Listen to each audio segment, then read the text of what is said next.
Em Westeros, o poder é tudo. Porém, manter o poder não é uma tarefa fácil, e no decorrer da história das Crônicas de Gelo e Fogo, nós vemos líderes ascenderem e caírem o tempo todo, seja porque não tiveram competência suficiente ou porque foram superados por um líder mais forte. Mas o que faz um líder ser poderoso dentro do Jogo dos Tronos? E quais são os líderes e estados mais poderosos que conhecemos dos livros de Game of Thrones? Bom, é justamente sobre isso que a gente vai falar hoje.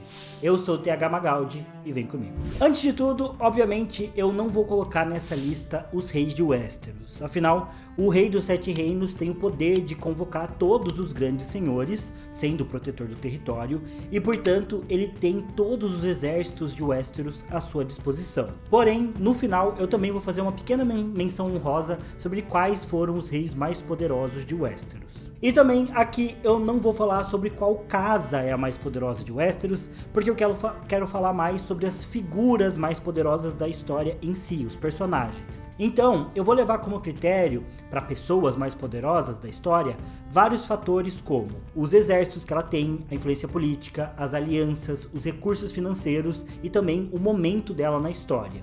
Isso considerando tanto Westeros quanto Essos. Enfim, esse vídeo eu fiz no formato de top 7, mas eu acho que é um tema bem difícil de ranquear, considerando todos esses fatores que eu elenquei, então vocês fiquem livres para discordar de mim e fazer a lista de vocês nos comentários do vídeo. Ah, e como a Daenerys já disse lá na 5ª temporada de Game of Thrones, o poder é uma roda de vários aros. A roda gira e às vezes uma casa tá embaixo e outro momento ela tá no topo.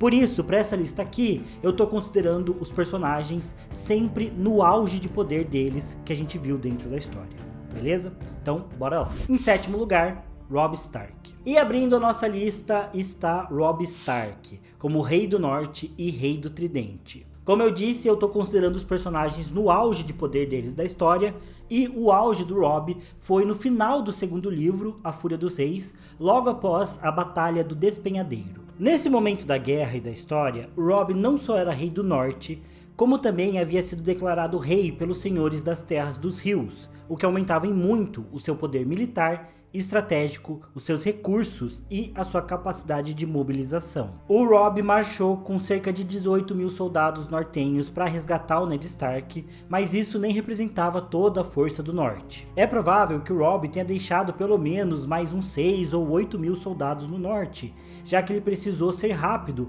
para mobilizar suas forças e descer para o sul. Além disso, ao chegar nas terras fluviais, o Robb somou os Frey ao seu exército e depois vários outros senhores dos rios se juntaram a ele após o Robb reconquistar Correrio. Isso significa que no final do 1º livro, o Robb já possuía um poder militar de 40 ou 50.000 soldados, somando o norte e as terras fluviais e considerando só o que a gente viu ser dito nos livros. Nesse vídeo aqui eu pedi pro Diego colocar um mapa que mostra qual seria a extensão dos domínios do Robb no final do 1º livro. É a parte em azul do mapa. E, em A Fúria dos Reis, Robb consegue vencer algumas batalhas importantes contra os Lannisters, ficando muito próximo até de vencer o Lord Tywin de forma definitiva, e ainda ele consegue avançar pelas terras ocidentais, conquistando regiões como a Vila de Cruzaboi e os castelos de Cinza Marca, que é a sede da Casa Marbrand, e a Fortaleza do Despenhadeiro, que é a sede da Casa Westerling. Enfim, o que deixa o Robb mais baixo nessa lista é que ele nunca conseguiu consolidar o seu domínio de fato. Além disso, desde o 2º livro, Robb já tinha problemas para controlar os seus subordinados e vassalos. Por exemplo, a sua própria mãe libertou Jaime Lannister, que era o seu refém mais importante, e isso fez o Robb entrar em xeque em conflito direto contra os Karstark, que eram um dos seus principais vassalos. Além disso, o Theon Greyjoy também traz os Starks ao tomar o Winterfell e supostamente mata o Bran e o Rickon. E depois disso, os Bolton debandam para o lado dos Lannisters e o Robb ainda rompe o acordo com os Frey ao se casar com a Jaime Westerling. Tudo isso somado à vitória dos Lannisters na Batalha da Água Negra, reduziu a capacidade de mobilização do Robb e minou as suas alianças. Ele foi extremamente juvenil ao casar com a Jaime e trair os Frey, o que acabou com boa parte das suas forças. No fim, Robb nunca foi derrotado em campo, mas foi derrotado na política, e isso reduz o score dele na nossa lista. 6. Stannis Baratheon. Em sexto lugar está o único e verdadeiro rei, Stannis Baratheon. Bom, o Stannis é um caso complicado na lista, mas eu acho que tem alguns motivos interessantes para deixar ele em sexto lugar. Bom, a maior força do Stannis é a sua capacidade estratégica e o seu dom militar. Ele é um homem extremamente respeitado em Westeros por conta do seu potencial em liderar os seus homens, é um cara muito disciplinado, frio e calculista. Porém, ao mesmo tempo, o Stannis também lidava com uma certa rejeição por parte de vários senhores do reino, e um desses senhores era o seu próprio irmão, o rei Robert. O Robert optou por dar a ponta à tempestade para o Renly, deixando o Stannis em Pedra do Dragão. Isso fez com que a maior parte dos senhores da tempestade apoiassem o Renly, pelo menos inicialmente. Porém, no final do segundo livro, o Stannis consegue matar o Renly usando a magia da Melisandre e acaba puxando de volta boa parte dos vassalos do irmão para o seu lado. Sendo assim, a Batalha do Água Negra é o auge do poder do Stannis. Ele comanda 20 mil homens para a batalha, navegando em cerca de 200 navios. Se ele tivesse vencido essa batalha,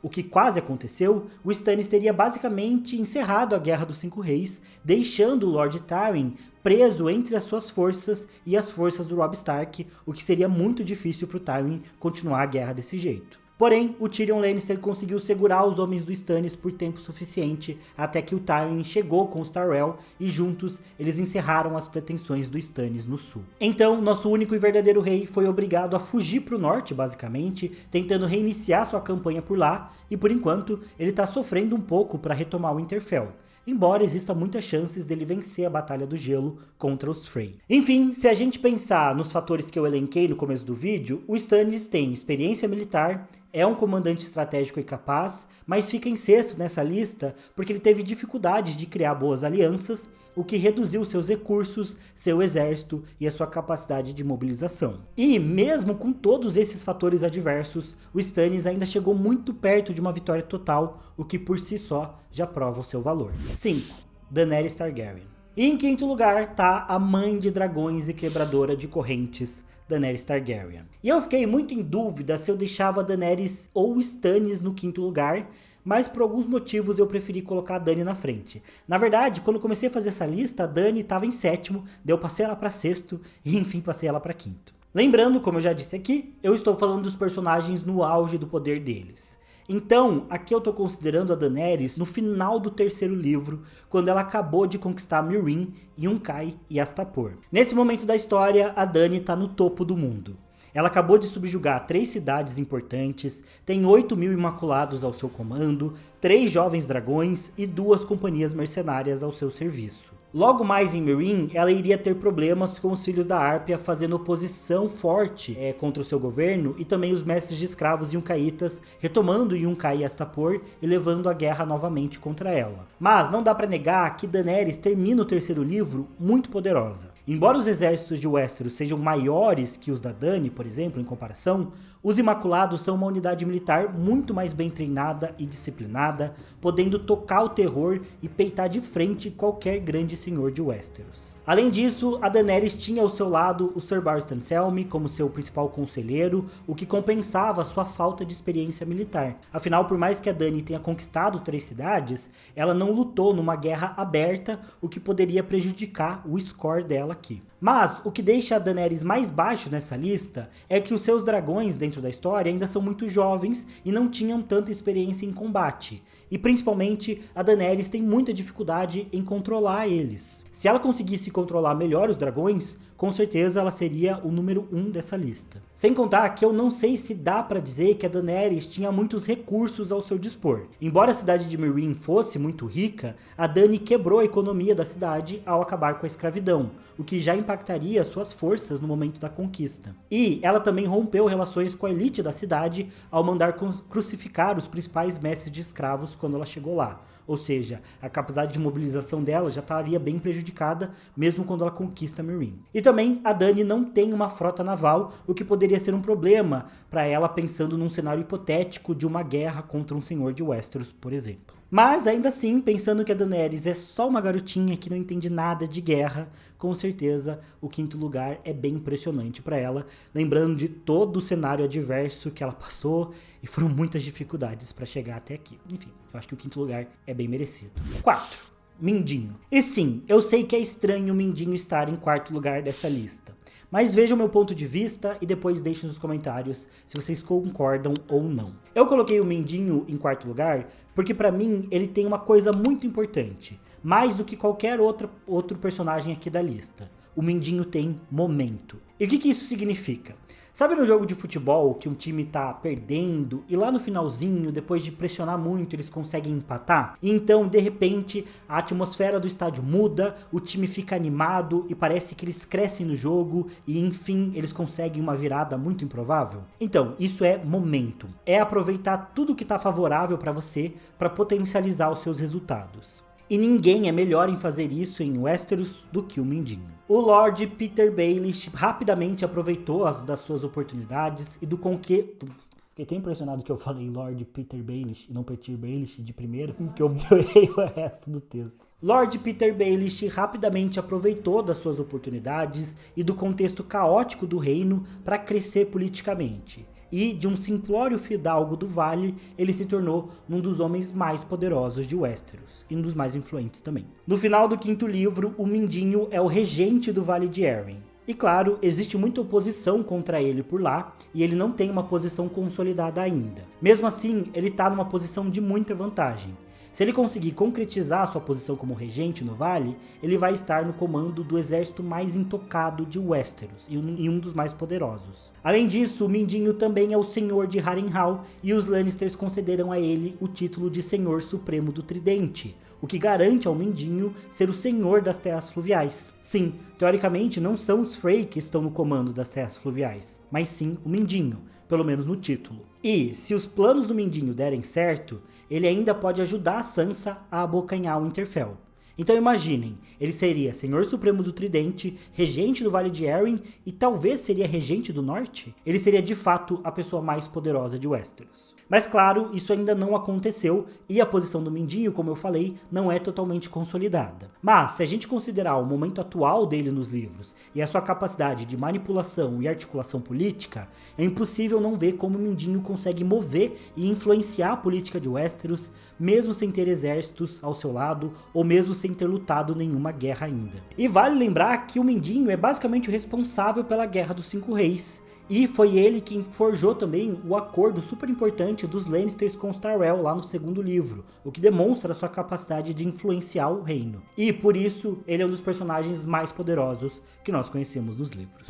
3. Mace Tyrell. E em terceiro lugar, eu coloquei o Lord Mace Tyrell, atualmente a mão do rei Tommen e protetor do sul e senhor da Campina. E sim, o Mace estar tão alto nessa lista também pode causar estranhamento. Porém, é inegável que ele é um homem muito poderoso, mesmo que seja mais pelo contexto e pela herança familiar dele, e até pelo momento, do que por sua própria competência. Afinal, o Mace é famoso por não ser um grande líder político e militar. Durante a rebelião do Robert, por exemplo, ele fez um longo cerco à Ponta Tempestade. Mas isso prejudicou a casa Targaryen, já que as suas tropas poderiam ter ajudado muito na luta do Tridente. E o Mace ficou lá fazendo cera na banheira em Ponta Tempestade. Além disso, o Mace parece ser um cara não tão respeitado em Westeros. Porém, a casa Tyrell é sim muito respeitada e o seu poder vem justamente dela. O exército da Campina é disparado um dos mais poderosos do reino e no final do quinto livro, o exército Tyrell é a principal força ativa dentro da guerra. Eles têm cerca de 60 mil soldados e talvez possam reunir até 100 mil se for necessário. Além disso, os Tyrell são ricos e controlam boa parte dos suprimentos do reino, o que dá muitos pontos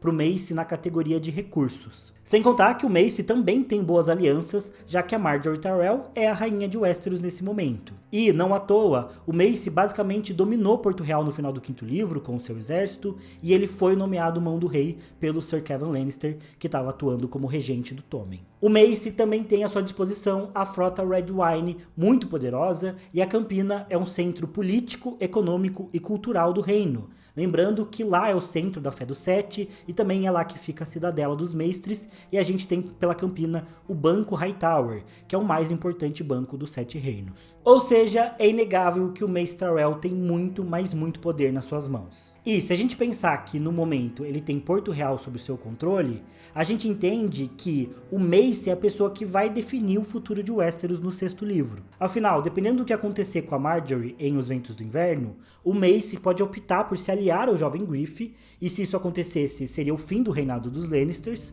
ou se a Margaery ficar sã e salva no sexto livro, o Mace pode continuar fiel ao Rei Tommen, e então seria bem difícil para o nosso amigo Aegon VI tentar tomar o controle da capital. Então, a única coisa que deixa o Mace fora do top 2 é que nós sabemos que ele por si só não é tão competente para aproveitar todo o poderio da casa Tyrell. Mas precisamos esperar os seus próximos passos para ver se ele será competente ou não na sua nova função de mão do rei. Vamos ver nos Ventos do Inverno. 2. O Senhor do Mar de Bravos. Bom, e no segundo lugar dessa lista, eu dei uma leve roubada e coloquei aqui a cidade de Bravos, obviamente representada pela figura do Senhor do Mar de Bravos. E isso é um roubo na lista porque tecnicamente a gente não chega a conhecer o Senhor do Mar de Bravos nos livros, a gente só ouve falar dele. E sinceramente a gente nem sabe tanto assim sobre a parte militar da cidade. Porém, tudo que a gente sabe sobre Bravos e sobre sua capacidade militar e econômica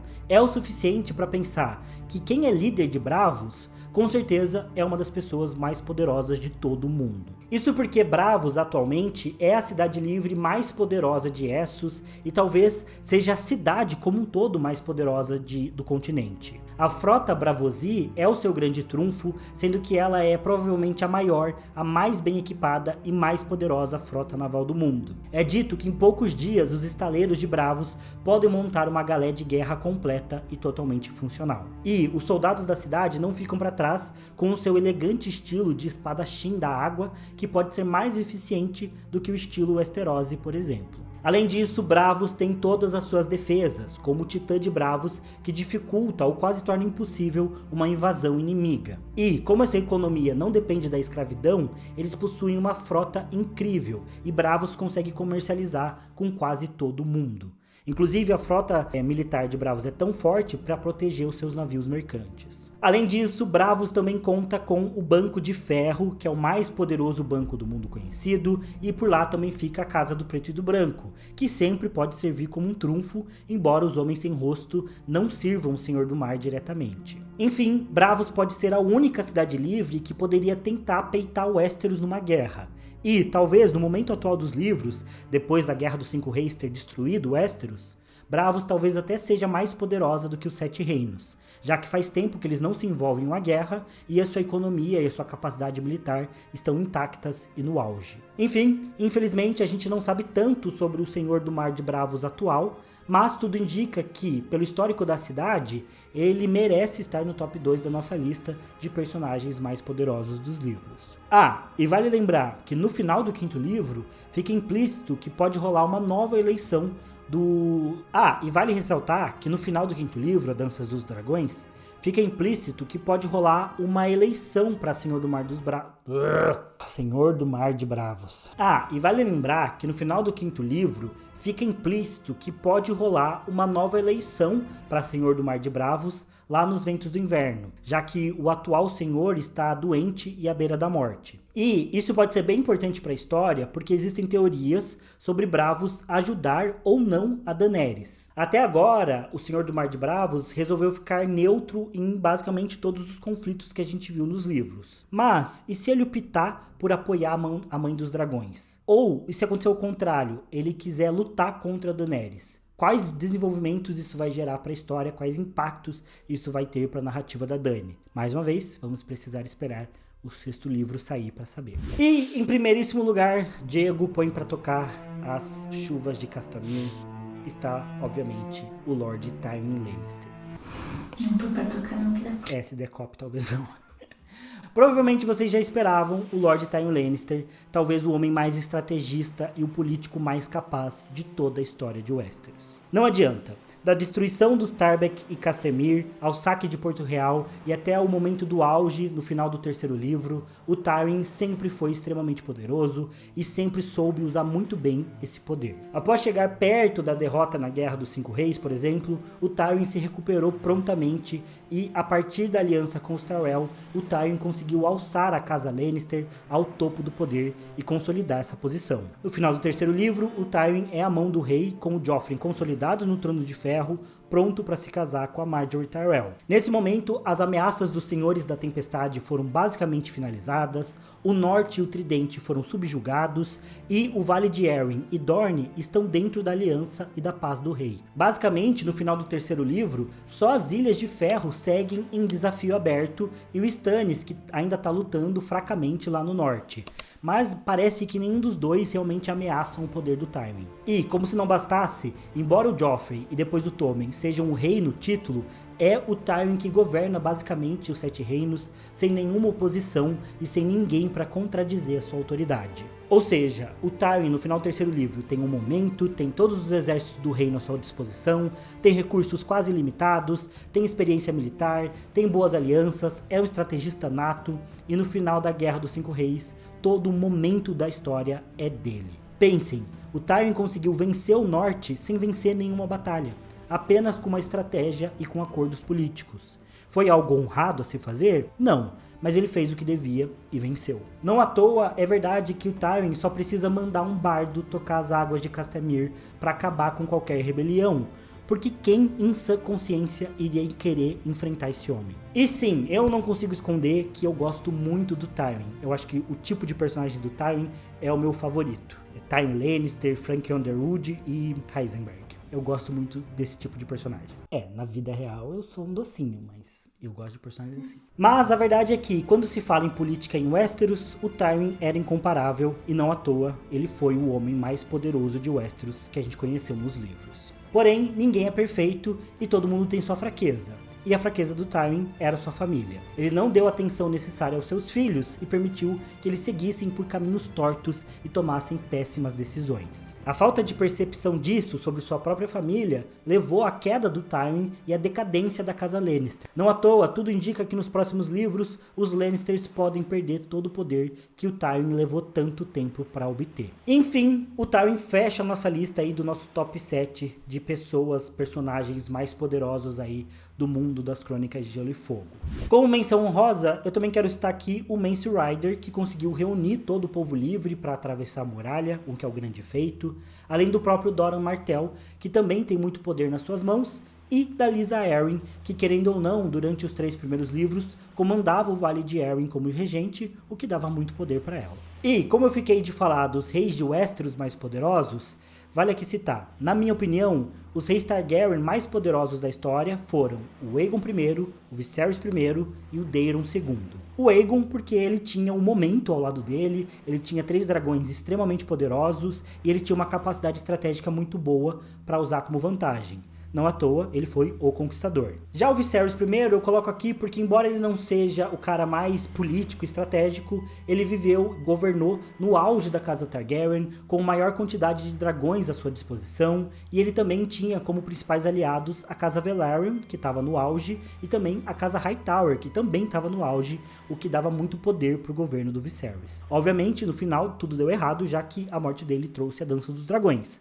Mas, em vida, durante o seu reinado, o Viserys foi muito poderoso. E por fim, eu também coloco o Daemon II nessa lista, porque, embora ele não tivesse mais dragões, foi o Daemon quem uniu Dorne aos 7 reinos. Então, o Daemon contava com um reino a mais para apoiar o seu poder, embora, por outro lado, a gente saiba que ele tenha sofrido muita oposição com os Blackfyre e os seus apoiadores. Mas o Daemon também se destaca por conta das suas alianças e da sua capacidade política e de mobilização, tanto que, embora ele tenha sido desafiado pelos Blackfyre, ele venceu a rebelião sem grandes dificuldades. E claro, também preciso citar o rei Robert Baratheon, que foi bem poderoso, especialmente no seu auge. Quando o Balon Greyjoy, por exemplo, se rebelou pela primeira vez, o Robert podia convocar basicamente todos os 7 reinos para lutar, embora ele tenha usado mais as forças do norte, das terras ocidentais, a frota Redwyne, a frota real, e também ele teve um grande apoio da Casa Mallister, além de outros senhores das Terras da Coroa e Cavaleiros Livres. Mas basicamente o Balon achou que o governo do rei Robert não era forte o suficiente,